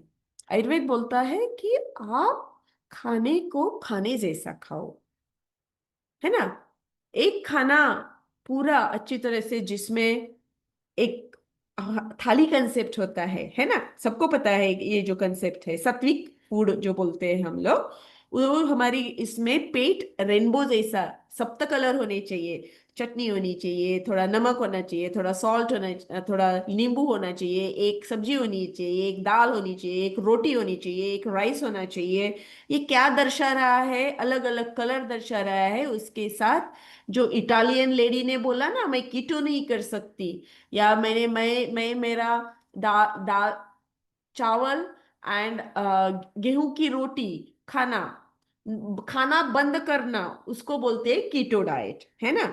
कीटो डाइट में कार्ब्स नहीं खाते लोग। तो वो बोली कि मैं बहुत ज्यादा दिन कर नहीं पाई, वो जो इटालियन लेडी थी, तो बोली वो मुझे ज्यादा दिन मैं वो कर नहीं पा रही थी, I was feeling tired, fatigue, emotional, उसको तकलीफें हो रही थी जब वो फॉलो कर रही थी, है ना। तो हमने उनको सिखाया कि कैसे करना है, क्या करना है, कैसे आपको सूट करने वाला डाइट, उसके प्रकृति के हिसाब से, उसके प्रॉब्लम के हिसाब से हमने उसको होलसम डाइट का कंसेप्ट दिया था। ये बात समझ में आ गई। हमने ना उनको बोला कि ये सिर्फ औषधि औषधि खाओ, या हमने ना उनको बोला कि सिर्फ ये पानी पियो, ऐसा कुछ जीरा डाल के पानी पियो जो आजकल सब करते हैं। ना हमने उसको ऐसे बोला कि सिर्फ तुम डाइट करो, ना हमने उसको बोला कि सिर्फ एक योगा की प्रैक्टिस करो। हमने उनका स्टेप बाय स्टेप, बाहर से अंदर, ऐसा उनका ट्रांजिशन लेके आए, और ऐसी चिकित्सा की उनके ऊपर। ठीक है, तो खाना खाते समय होलसम एक्सपेक्ट होना बहुत जरूरी होता है, क्योंकि वो गुड फूड से ही तुम्हारे नोबल थॉट्स आते हैं, तुम्हारी मेमोरी अच्छी होती है, तुम्हारा माइंड अच्छा होता है, तुम्हारी mental health and social health. आप सिर्फ आप अच्छे हो, आपके सत्संग के लोग अच्छे नहीं हैं, तो आपको अच्छा लगेगा क्या। आप अच्छे हो और आपके घर में कोई बीमार है, आपको अच्छा लगेगा क्या। आप अच्छे हो और आपके आजू बाजू में बहुत सारे फ्रेंड्स ना, किसी को ये प्रॉब्लम है, किसी को वो प्रॉब्लम है, आप ट्राई करते हैं बताना उनको कुछ अच्छा कीजिए, ऐसा कीजिए, लेकिन वो सुनते नहीं है, तो आपको अच्छा लगता है क्या। नहीं लगता है। तो उसको बोलते हैं सोशल, हमारा जो सोशल है, सत्संग जो है, वो भी हमारे ऊपर इम्पैक्ट लेके आ सकता है। तो हमारे हार्मोनल इम्बैलेंस के लिए बहुत सारी चीजें रीजन हो सकती है, कारण हो सकता है, ये आपको एक सोचना है। समझ में आया? ठीक है। तो ये तन मन बुंजी था, तो that is what it is, तन मन करेक्ट। बुंजी था। Yes, yes, okay. Yes. Okay. फिर खाते समय क्या क्या फॉलो करना है? खाते समय देखो, कैसे बनाया है, क्या मिक्स किया है, कितना क्वांटिटी खाया है, खाना कहाँ से आया है, मैं बना रही हूँ या बाहर से लेके आ रही हूँ, टू गो कर रही हूँ, या आज बना के 4-5 दिन खा रही हूँ, ये सब हमें सोचना है। और वो फूड हर आदमी के लिए बना नहीं है। खाना गलत नहीं है, खाने वाला गलत है। खाना, फूड, हम परब, अन्न को हम ब्रह्म बोलते हैं, ब्रह्मन बोलते हैं, राइट, जो हमें हमारे अंदर के ब्रह्मन को एनर्जी देता है। अन्न हमें सोचना है कि मैं खाने को खा रही हूं या खाना मुझे खा रहा है। इसमें थोड़ा सा वेरिएशन है। ये बात समझ में आई सबको? मैं खाना खा रही हूं, ठीक है, या खाना मुझे खा रहा है, थोड़ा सोचना है। ठीक है। इसके पीछे बहुत बड़ा रीजनिंग है। खाने को मत खाने दो आपको, आप खाना खाइए, खाइए। ठीक है। आप खाना खाइए बोले तो आपको पता है कि आप क्या खा रहे हैं, कैसे खा रहे हैं, कितना खा रहे हैं, कैसे बनाया है। और वो खाना अंदर जाके आपके शरीर, मन, आत्मा एंड इंद्रिय, इन सबको हील करने वाला खाना खाना है, जिसको हम भोग बोलते हैं। भगवान जी का भोग या फिर सात्विक फूड, ये कंसेप्ट से जो बनता है। खाना आपको खा रहा है बोले तो जहाँ पे मैं तली हुई चीजें, ये वाली चीजें, पकोड़े, कच्ची दाबेली, पानी पूरी, वड़ा पाव, ऐसी चाइनीज चीजें, ये चीजें, वो चीजें जो जो टंग को बहुत अच्छी लगती है, जो यहाँ पे अच्छा लगता है वो अंदर तकलीफ देता है। समझ में आया? जो यहाँ पे गलत होता है, जो गंदा लगता है, कड़वा है, बिटर है, वो अंदर अच्छा करता है। इतना याद रख लीजिए। ठीक है। आया? तब सब दिखाइए, ये बात अगर समझ में आई होगी तो सबको, सबको आइए। ठीक है। ये खाने के रूल्स है जो हम आयुर्वेद में बहुत डिस्कस करते हैं। इसको बहुत इंपॉर्टेंट दिया है। ये अष्ट आहार विधि विशेष आयन, ये एक चैप्टर है आयुर्वेद में, चरक संहिता में। इसमें बहुत खाने के बारे में लिखा हुआ है। किस अग्नि मीन्स हम खाना बनाते समय हमारी गैस कितनी होनी चाहिए, यहां तक अगर अगर हमें आयुर्वेद बताता है, तो देखिए हमारा साइंस कितना आगे है। आप कम गैस पे कम खाना बना रहे हो, या मीडियम गैस पे बना रहे हो, या फास्ट गैस पे खाना बना रहे हो, उससे भी अलग, सेम फूड अलग तरीके से आपके ऊपर इफेक्ट लेके आता है। ठीक है। ये हमारी हार्मोन्स जो तकलीफ देने वाला है बॉडी को, जब हार्मोनल इम्बैलेंस हो जाता है तो हमें क्या क्या देखने को मिलता है। तो हमारे जो हमने वो पिक्चर में देखा था ना, लेडी के बाल आए हैं, दाढ़ी आया हुआ है, ये आया हुआ है, ये सब इसमें इंग्लिश में लिखा हुआ है कि इंसुलिन रेजिस्टेंस देखने को मिलता है। मेल हार्मोन बढ़ाया हुआ लगता है, हार्मोनल इम्बैलेंस हो जाते हैं, मेटाबॉलिक यानी कि वेट से रिलेटेड चैलेंजेस आने लगते हैं, साइकोलॉजिकल इश्यूज आने लगते हैं, यानी कि मन के विकार आने लगते हैं, उदासीनता, डिप्रेशन, शोक, ये वो सब चीजें आने लगती है।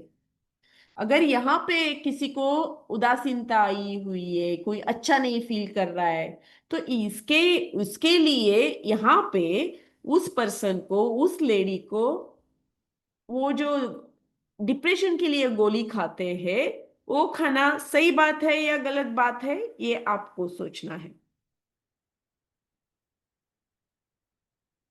आया समझ में? ये पॉइंट समझ में आया कि क्या रीजन है, वो पता होना चाहिए हमको। देखिए ये सब चीजें जो हमने अभी बात की है वही है। क्या होता है इसमें, पैथोफिजियोलॉजी में क्या होता है यहाँ पे, तो ये मॉडर्न का कंसेप्ट है कि हमारे जो हार्मोनल लेवल्स है, follicular stimulating hormone, luteinizing hormone. एक ल्यूटिनाइजिंग हार्मोन बढ़ जाते हैं, फॉलिकुलर स्टिमुलेटिंग हार्मोन कम हो जाते हैं। ऐसे ओरी में हमें वो जो बड़ा साइज देखने को मिला, गांठ देखने को मिली, मुंह के ऊपर आना, बड़े हो जाना, फूलना, बॉडी फूलने लगती है, ये सब हमें पैथोफिजियोलॉजी में देखने को मिलता है। लेकिन इसमें सबसे बड़े कल्प्रिट कौन होते हैं? देखिए, कल्प्रिट समझ लेना बहुत इंपॉर्टेंट है। ये तो हमारा सबसे नीचे वाला है, वो क्या है? यूट्रस है ना? लेकिन उसके ऊपर जो रेड दिख रहा है, कोई थायराइड के बारे में बात कर रहा था, एक क्वेश्चन आया था हम लोगों को, तो समझ लेना ये है कि हमारी बॉडी जैसे तीन दोष से बनी हुई है ना? त्रिदोष कंसेप्ट बोलते हैं आयुर्वेद में उसको, त्रिदोषा कंसेप्ट बोलते हैं, जिसमें वात पित्त कफ होते हैं।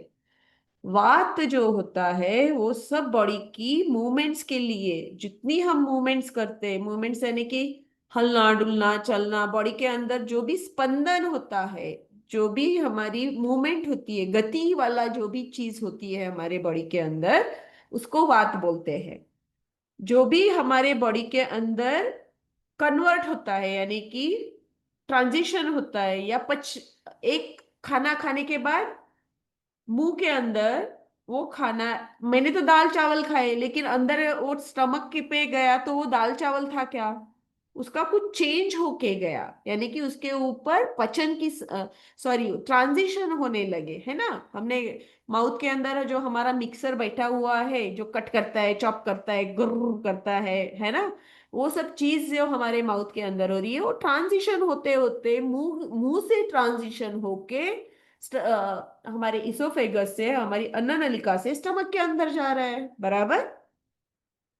समझिए, मैंने यहाँ पे स्मूदी पे ली, या फिर मैंने मिल्क शेक बना लिया मेरे लिए, तो हम लोगों ने क्या किया अभी? ट्रांजिशन किया क्या? ट्रांजिशन करके खाया। कहाँ ट्रांजिशन हुआ, बताइए आप। ब्लेंडर मुंह का नहीं यूज किया, बाहर वाला ब्लेंडर यूज किया। तो हमारा जो मुंह के अंदर जो डाइजेस्टिव सिस्टम का जो एंजाइम बैठा हुआ है, जिसके ऊपर हमारा कार्य होना जरूरी है, वो कहाँ हुआ? हमने क्या मिस कर लिया? पूरी डाइजेशन, जो आधी डाइजेशन, 40% वाला जो डाइजेशन है, हमने उसको स्किप कर लिया, छोड़ दिया वो वाली स्टेप। फिर वो डायरेक्टली चला गया हमारे स्टमक के अंदर। तो फिर स्टमक इसलिए को क्या करना पड़ा? कौन कौन टैक्स देता है हमारे हमारे ग्रुप में? हम सब टैक्स देते हैं, बराबर, गवर्नमेंट को। इंडिया में रहो, यूएस में रहो, कोई भी कंट्री में रहो। लेकिन मैंने तो यहाँ का टैक्स स्किप कर लिया। अभी कहाँ पे मुझे डबल टैक्स देना है? नीचे डबल टैक्स देना है, यहाँ पे दीदी, टमी के अंदर। इसलिए दीदी ऐसा बोलते हैं कि फ्रूट्स खाना अच्छा है जूस पीने के बजाय। क्या बात कही है आपने, थैंक यू सो मच। जो हमारे रूल्स है ना, उसको सिर्फ हमें ब्लाइंडली भी फॉलो किया है ना, चलो हमारे कल्चर ने बताया है, चलो ब्लाइंडली फॉलो करो तो भी हम हेल्दी रह सकते हैं, इतना मुझे कॉन्फिडेंस आया है 25 साल के अमेरिकन प्रैक्टिस में। आंख बंद करके सिर्फ करो, जो बताया है वो करो, पूछो मत, क्रॉस क्वेश्चन मत करो, तब भी हम अच्छे हो सकते हैं। तो जब हम ये सब जान के करेंगे तो देखिए हमारी हेल्थ कितनी अच्छी हो जाएगी। तो हमारे जो मेंस्ट्रुअल इरेगुलरिटीज है, मेंस्ट्रुअल प्रॉब्लम्स है, मेंस्ट्रुअल पेन है, डिस्कम्फर्ट है, मूड स्विंग्स है, फिर बच्चे पैदा न होना, कंसीव न होना, इनफर्टिलिटी, या फिर बहुत सारा ब्लीडिंग हो रहा है, बहुत सारी तकलीफ हो रही है, मेनोपॉज आ रहा है, हॉट फ्लैशेस हो रही है, तकलीफ हो रही है, मैं सो नहीं पा रही हूँ, कितने सारे रीजंस हैं हमारे, ये एक स्लाइड के ऊपर, एक स्लाइड है जो हमें सब बता रहा है। जो हमारा पित्त है, जो पचन करने का काम, जो अग्नि का है हमारे बॉडी के अंदर, और जो हमारे हार्मोनल सिस्टम को कंट्रोल करने वाला है आयुर्वेद के हिसाब से, वो है पित्त दोष। वो हमें अच्छी तरह रखना है, उसको हमें अच्छा रखना है, उसको हमें बैलेंस रखना है। और जो हमारे माइंड को देखिए, ये हाइपोथैलेमस कहाँ पे लगा हुआ है, ब्रेन के अंदर है। वो जो पहला वाला है ना, व्हाइट वाला स्टार दिख रहा है, तारा जैसे दिख रहा है, उसको बोलते हैं हाइपोथैलेमस, जो ब्रेन के अंदर बैठा हुआ है। ठीक है, तो उसको उसको और हमारी जो ग्लैंड का जो मास्टर मास्टर ग्लैंड बैठी हुई है ब्रेन के अंदर, एंड देन पिट्यूटरी ग्लैंड जो है, ये दोनों ब्रेन के अंदर बैठी हुई है। तो इन सबका हमारे यूट्रस के ऊपर कैसे इफेक्ट हो रहा है, ये हमें समझना है। अभी एक क्वेश्चन डालती हूँ, मैं पूछती हूँ आप लोगों को। हमने सोचा है कि चलो मैं आज 1 बजे सोने वाली हूँ, है ना? तो मैं क्या कर रही हूँ, इस स्लाइड को मैं, इस स्लाइड में आप जो देख रहे हैं, इसमें मैं क्या कर रही हूँ, किसको मैं तकलीफ ज्यादा दे रही हूँ? सोचिए जरा। ठीक है, नीरज जी, ये वाला पॉइंट के लिए ना अनम्यूट कर दीजिए। तो ये देखिए, ये हमने अनम्यूट नहीं सोचा है, चलो, आप बोल सकते हैं। हाँ, हम्म, तो किसी को आंसर देना है तो you can answer this question, कि मैंने सोचा है चलो मुझे आज रात को 1:30-2 बजे तक जगना है और मुझे नहीं सोना है। तो मैंने क्या किया, एक तो मैंने बॉडी का केमिस्ट्री ऊपर नीचे कर दिया, मेरी नींद को ऊपर नीचे कर दिया, है ना? जो हमारे बॉडी के पिलर्स है उसको मैंने हिलाया। ठीक है, फिर मेरे ब्रेन के अंदर ये जो नींद का जो हमारा कंसेप्ट होता है कि हमें ये फील होना है, नींद कब आएगी हमें, जब हमारी बॉडी बताती है कि चलो भाई अभी टाइम हो गया, रात हो गई, ये हो गया, चलो सोना है। लेकिन हमारा प्रॉब्लम है, मुझे नींद ही नहीं आ रही है। तो हम ये सब करते हुए हमारे कौन सी सिस्टम को सबसे ज्यादा डिस्टर्ब कर रहे हैं? तो हमारी डाइजेस्टिव सिस्टम को सबसे ज्यादा डिस्टर्ब कर रहे हैं। देन हमारी हार्मोनल सिस्टम को डिस्टर्ब कर रहे हैं। देन हमारा जो मेंस्ट्रुएशन होता है, जिसको हम बोलते हैं रजोवह स्रोतस, जो जो रज को कैरी करने वाला है, उसको भी हम over the period of time disturb करने वाले हैं, क्योंकि वो हार्मोन से रिलेटेड है ना? तो ये एक चीज जो लेट नाइट सोना है, उससे हम 4 से 6 सिस्टम को तो उसी दिन डिस्टर्ब कर देते हैं।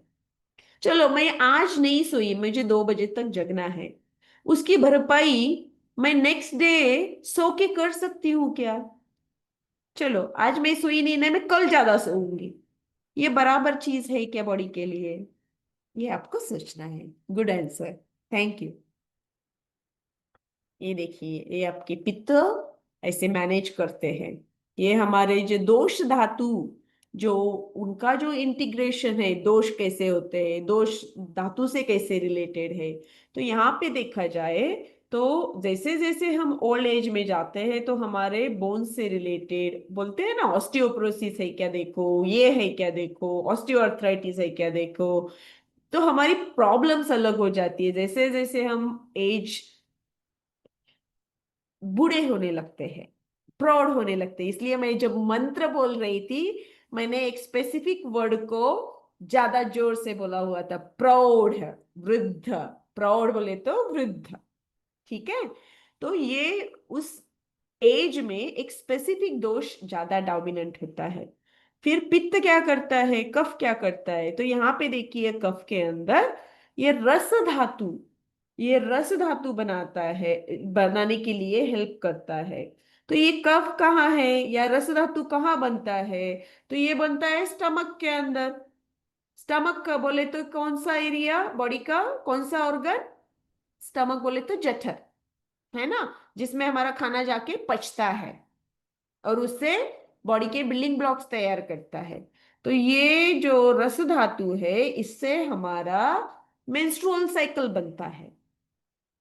जो हम खाना खाते हैं उसका जो पचन होता है, उससे रस धातु बनता है। उसी रस धातु से एक भाग जाता है नीचे की तरफ, उसको बोलते हैं रज।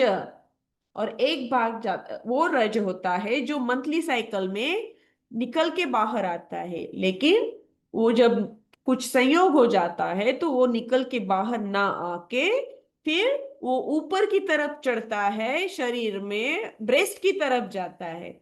वही ब्रेस्ट की तरफ जाके वहां पे मिल्क के लिए तैयारी करता है। आया समझ में ये पूरी साइकिल क्या बताई मैंने? थम्स अप कीजिए अगर ये समझ में आया आपको पॉइंट तो। परफेक्ट। ये सबको पता है साइकिल क्या होती है, ये क्या होती है, मुझे इसमें अरुणा नहीं जी, जान। हाँ जी। हाँ जी, हमारा टाइम अप हो गया है। Okay, perfect. Wow, I will just go through the slides. आपको मैं बताऊंगी नहीं ज्यादा, लेकिन बहुत सारे ऐसी चीजें होती है जहाँ पे आपको सोचना है, छोटी छोटी चीजें। जैसे आयुर्वेद में ऐसी हर्ब्स होती है जो ब्लड के ऊपर काम करती है, ऐसी होती है जो अग्नि के ऊपर, डाइजेशन के ऊपर काम करती है, ऐसी होती है जो हमारे हार्मोन्स मेंस्ट्रुएशन के ऊपर काम करती है, ऐसी होती है जो हमारे ज्यादा मेंस्ट्रुएशन हो रहा है, एक्सेसिव ब्लीडिंग हो रहा है तो उसके ऊपर काम करती है। फिर हमारा जो वेट का जो इशू था वो कंसीडर करने के लिए जो स्क्रेपिंग एजेंट होते हैं वो हमें सोचनी है। तो बहुत सारी चीजें हमें सोचनी है आयुर्वेद के हिसाब से, ये सब सोचना है आपको। ये आयुर्वेद में ऐसे देखा जाता है, ये चीजें होती है। सबसे बड़ी बात होती है आयुर्वेद में, उसको बोलते हैं पंचकर्मा। ये हमने खाने के बारे में 3 बुक्स लिखी हुई है जो अमेजोन पे अवेलेबल है। इसमें पूरा 25 साल की अमेरिका में जो प्रैक्टिस के लिए मुझे हेल्प चाहिए, जो क्लाइंट को मैं सिखा सकूंगी, ये सब इसमें अंदर डाला हुआ है। बहुत अच्छे फूड के बारे में, रूल्स के बारे में, क्या खाना खाना चाहिए, कैसा खाना चाहिए, ये हमने सब बुक 1 में, बुक 2 में एंड बुक 3 में लिखा हुआ है। ये सब अमेजोन पे अवेलेबल है। जैसे हम सिखाते हैं, क्लाइंट्स का लव है जो प्यार से हमें लिख के भेजते हैं कि वो कैसे फील करते हैं आयुर्वेद के साथ। ये एक बात सिर्फ बताना चाहूंगी कि ट्रीटमेंट में जो क्लींजिंग है हार्मोनल इम्बैलेंस के लिए, ये आयुर्वेद में बहुत अच्छी बताई गई चिकित्सा है। पैलिएशन यानी कि औषधि जो खा के करते हैं उसको पैलिएशन बोलते हैं, तो वो भी आयुर्वेद में अलग अलग तरीके से बताया हुआ है। प्रकृति के हिसाब से, विकृति के हिसाब से और आपके प्रॉब्लम्स के हिसाब से हर चीज आयुर्वेद में बदलती है। तो आयुर्वेद में एक ही चीज सबको नहीं दी जाती, ये आपको थोड़ा समझ के लेना है। और दूसरी बात है, ये जो थेरेपीज है ऊर्ध्वमूलम अधोशाखा, ये आपका बॉडी का जो जड़ है, जो हार्मोनल इम्बैलेंस लेके आ रहा है, जो आपकी तकलीफें बढ़ा रहा है फीमेल बॉडी के यूट्रस से रिलेटेड, इसका जो जड़ है ऊर्ध्वमूलम अधोशाखा, ये आयुर्वेद का सूत्र है। तो आपको आपके सिर के ऊपर कुछ थेरेपीज होती है, वो करने से आपके यूट्रस के प्रॉब्लम हल्के हो सकते हैं, हार्मोनल इश्यूज हल्के हो सकते हैं। ये आपको सोचना है, ये हम करते हैं। ये अग्नि आपका अच्छा करने के लिए, जठराग्नि अच्छा करने के लिए ये थेरेपीज होती है आयुर्वेद में। इसको पंचकर्मा का पार्ट बोलते हैं। ये और ये सब आयुर्वेद में बेनिफिट्स के लिए आपके शरीर, मन, आत्मा एंड आपके इंद्रिय अच्छा रिस्टोर करने के लिए ये सब आपको करना है। डिटॉक्सिफिकेशन, वेलनेस एंड आपकी प्रकृति। आई थिंक ये सब आप, वैसे मैंने बोला है, हर चीज की एक आयुर्वेद में वात के लिए अलग चिकित्सा होती है, पित्त के लिए अलग चिकित्सा होती है, कफ के लिए अलग चिकित्सा होती है। आपको जानना है कि आप कौन हो, वात पित्त हो या पित्त कफ हो, आप कौन हो, ये सबसे बड़ी बात होती है कि आपको जानना है कि आप कौन हो और उसके हिसाब से आपको फॉलो करना है। आई थिंक इसके ऊपर एक आध क्वेश्चन है तो मैं ले सकती हूँ अगर टाइम है तो, otherwise thank you so much for bringing me here and giving me the opportunity. आप सबसे कनेक्ट होने के लिए जो मुझे यहाँ पे आने का अवसर मिला, इसके लिए मैं आप सबका दिल से धन्यवाद करना चाहती हूँ, दीदी आभार बुक मानना चाहती हूँ। बुक का नाम हमें मिलेगा? आपकी बुक का नाम क्या है? हाँ जी, बिल्कुल हमें मिलेगा। आप हाँ नीरा जी को हाँ, मैं एक ग्रुप का, मेरा एक व्हाट्सएप का चैट का ग्रुप है वहां पे, या फिर आप कनेक्ट हो सकते हैं। नीरा जी आपके साथ नंबर शेयर करना चाहती है तो वो she will give you, forward you my contact details. I okay. Can share all the information. Healing the mind, body and soul, by Aruna Patki. It's available on Amazon USA. If you can't find it, my third book just launched last week, so it might not come into the rating yet because that's a very new edition. But the first two books are already there. But the part 1, part 2, and part 3, that's the series of the books I started. इसमें पूरा diet, lifestyle, क्या compatible है, जो जो साथ में करता है बॉडी को, क्या इनकम्पैटिबल है, जो हमारी दुख का कारण बनता है, वो सब अलॉन्ग विथ योगा, मुद्रास, जो हम घर पे बैठ के कर सकते हैं। हाँ, इसलिए वो सब बुक बताएं। अच्छा है, तो फिर हमें बुक का नाम चाहिए। बिल्कुल नहीं, अभी आपने बताया, पर नीरा दीदी से हम संपर्क बिल्कुल, करेंगे। मीरा दीदी आपसे शेयर कर देंगी। जी जी, thank you very much Aruna ji. आपने हमें बहुत बहुत नॉलेज दिया है आज कि शरीर में प्रक्रिया कैसे होती है, आयुर्वेदा उसे कैसे हैंडल करता है या करवाना चाहता है। दोनों प्रकार की बातें आपने कही, और सबसे इम्पोर्टेंट तो मैं कहूँगी कि आयुर्वेदा मतलब क्या, वो सही मायने में आपने समझाया। ऐसा नहीं है कि पाउडर पी लेना, ये करना, वो करना, लेकिन बहुत डिटेल है इसमें।